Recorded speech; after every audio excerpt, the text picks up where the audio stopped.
Hello students, question है the 10 years before the ratio of ages of A and B was 13:17, यानी कि 10 साल पहले ए और बी की एजेस का रेशियो था 13:17।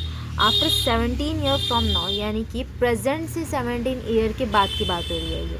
ये 10 साल, इस वाले 10 साल से 17 साल बाद की बात नहीं हो रही है। ये कब की बात हो रही है? प्रेजेंट से 17 साल की बात हो रही है।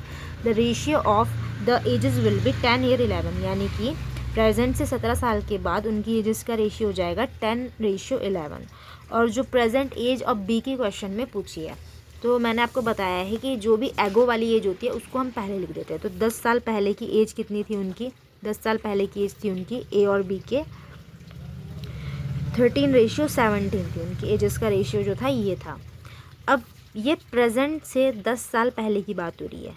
अब प्रेजेंट से ही 17 साल बाद की यहाँ पे बात हो रही है। तो प्रेजेंट से 17 साल बाद का उनका रेशियो कितना हो गया है? 10:11 हो चुका है। ठीक है, अब देखिए यहाँ पे हम क्या करेंगे, प्रेजेंट से 10 साल पहले और प्रेजेंट से 17 साल बाद उनका एजेस का डिफरेंस आ गया है, यहाँ पे रेशियो आ गया, सॉरी।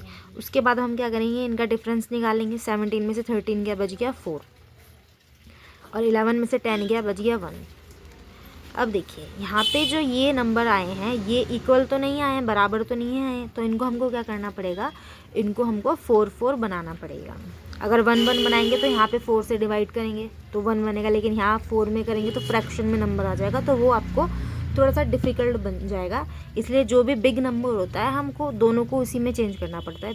बिग नंबर में अगर चेंज करेंगे तो ईजी रहता है क्वेश्चन। तो इसको हम क्या कर देंगे, इसको हम 4 बना देंगे। 4 बनाना ईजी रहेगा। यहाँ पे भी हम 4, अगर हमने यहाँ पे मल्टीप्लाई करा है 4, तो यहाँ पे भी 4 को मल्टीप्लाई करेंगे और यहाँ पे भी 4 को मल्टीप्लाई करेंगे। ठीक है, इस रेशियो में हमने कुछ भी चेंज नहीं किया है, इसलिए ये रेशियो जो है ऐसे ही रहेगा, एज इट इज़। इसको ऐसे ही उतार देंगे। यहाँ पे हमने चेंज किया, क्या चेंज किया, हमने 4 से मल्टीप्लाई किया। तो 10 4 हो जाएगा 40 एंड 11 4 हो जाएगा आपका 44। अब आप डिफरेंस चेक करेंगे तो अब 4 आ जाएगा यहाँ पे भी और यहाँ पे भी 4 आ जाएगा, यानी कि अब जो आपका डिफरेंस है वो सेम आ गया। अब हमने क्या करा, हॉरिजॉन्टली तो हमने डिफरेंस चेक कर लिया और सेम कर दिया, उसको बैलेंस कर दिया है। अब हमें वर्टिकली भी जो है डिफरेंस को चेक करना पड़ेगा। तो हमारा ये जो नंबर है इनको हमको माइनस करके देखना पड़ेगा। तो 44 में से जब आपका 17 जाएगा तो कितना आ जाएगा, 27 आ जाएगा। ठीक है, यहाँ पे भी अगर जब आप 40 से 13 को माइनस करेंगे तब 27 ही आएगा। यानी कि अब देखिए प्रेजेंट से 10 साल पहले 10 ईयर जुड़ गए, प्रेजेंट से 10 साल पहले, और प्रेजेंट से 17 साल बाद 17 ईयर जुड़ गए। तो टोटल कितने हो गए, 27 हो गए आपके।